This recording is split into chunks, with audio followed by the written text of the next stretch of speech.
Hi, I'm Colin. Welcome to Learn Somatics. Today I want to show you a movement that is going to get into the sides of the body, the obliques in particular. It's going to help you improve your rotation, which improving rotation has a lot of knock-on effects in terms of making walking easier, running. Any sporting activity is going to feel a lot easier when you've freed up your waist. So to begin, we're going to be laying on our side like so, knees bent about 90 degrees, and your head resting on your outstretched arm, or if you want a pillow, you can use a pillow for comfort too. Now there's a couple of parts to this, so we're going to break them down and put them back together like we normally do. So the first thing you're going to do, put your hand behind your head so your elbow is pointing up in the air. And what we're going to do from here is we're going to rotate or roll ourselves, our nose in particular. So if you think about rolling your nose and chest towards the floor, and just bringing your arm with you, like so. So as we rotate, we come down towards the floor, and then back to the start position. So you'll notice I'm turning towards the floor by using my trunk rather than just bringing my arm down. My arm actually isn't moving. The position of my arm doesn't change. It moves because I roll my nose and chest towards the floor and then back to the start position. And let's just do that once or twice more. Rolling the nose and chest toward the floor. And then slowly back to the start position. And then one more time. And you'll feel how this is an action of your rib cage and trunk. Okay, now let's do the same thing but go in the opposite direction. So we're going to roll our nose and chest toward the ceiling. And again, the arm goes back because we're rolling our trunk. And back to the start. And then rolling the nose and chest open to the ceiling. And back to the start. And again, nice and easy. Again, you feel how this is a turning of your trunk. You're rotating your rib cage and your head toward the ceiling and back to start. And that's all actions of the spine and of the obliques, okay? Now, let's just go back and forth between those two positions a couple of times so we can be clear on it. Now we're going to roll the trunk towards the floor, brings the arm down. We're going to roll the nose and trunk towards the ceiling, brings the arm back. And even just this movement on its own feels quite nice. Helps us feel how our trunk can rotate in both directions. And the range increases as you go back and forth. We're not stretching, we're just being conscious of the roll of the rib cage, the roll of the trunk. So we're not thinking about our arm. We're using the middle of our body to do the movement.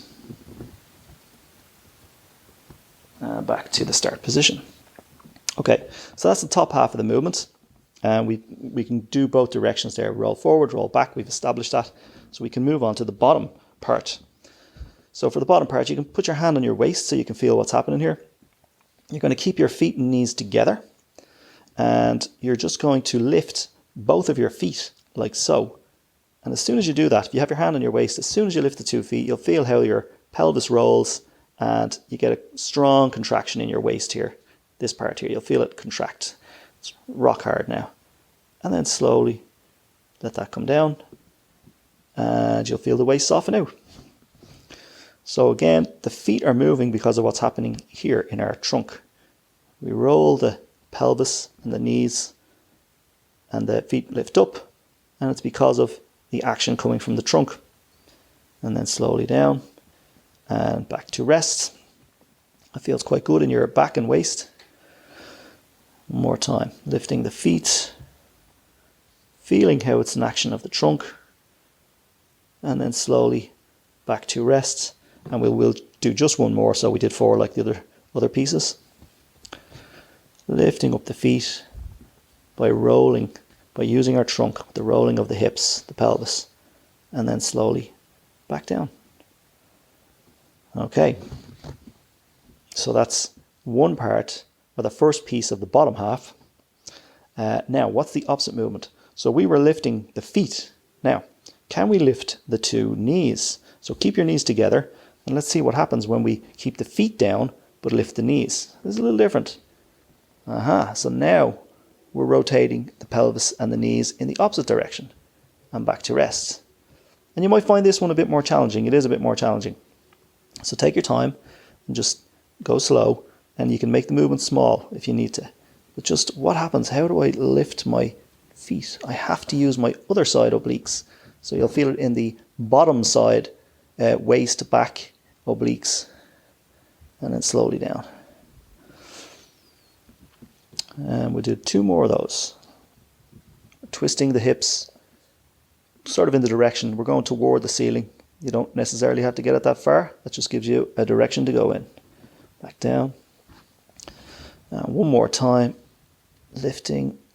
And again, you'll feel it much more strongly in the bottom side now. You were feeling it first in the top side. Now you're going to feel it in the bottom side, waist and back. And then back to the rest. Okay. So we've got 2 directions for the top half. We've got 2 directions for the bottom half. Now we can start playing with this. We can start putting them together in interesting ways. So first thing we're going to do is get back into our start position with the hand behind the head. And we're going to do the easiest, what I feel is the easiest way to do this first, which is we're going to lift our 2 feet as we roll toward the floor. So we're going to roll the nose and chest forward as we lift the 2 feet, like so. And this will give you strong contraction into the side of the body, top side, and then slowly relax back to rest. And repeat, rolling the nose and ribs toward the floor as we lift the feet, and then slowly relaxing back to rest. One last time, lifting the feet, rolling the nose and chest toward the floor, and then slowly relax.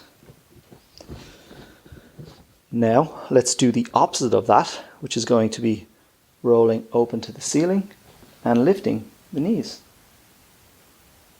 And then slowly back to rest. Again, rolling open as we lift the knees. And this is actually pretty easy because the rolling open of the chest helps with the lift of the knees. And again, it's like we're rolling onto our back. And then slowly release. Interesting movement. Gets into some unusual spots. Last one. Rolling open, lifting the knees. And back to rest. Okay. So now we've discovered we can do those top and bottom together. But we can also reverse the combination here. So on the next one, and this is going to be a little bit trickier. Just take your time, go slow, and I'm sure you'll be able to do it. This time we're going to roll toward the floor and lift our knees like so, and then back to rest. So this is a little more complex, so take your time. Roll to the floor as you lift the knees. And then relax. We'll just do 2 more.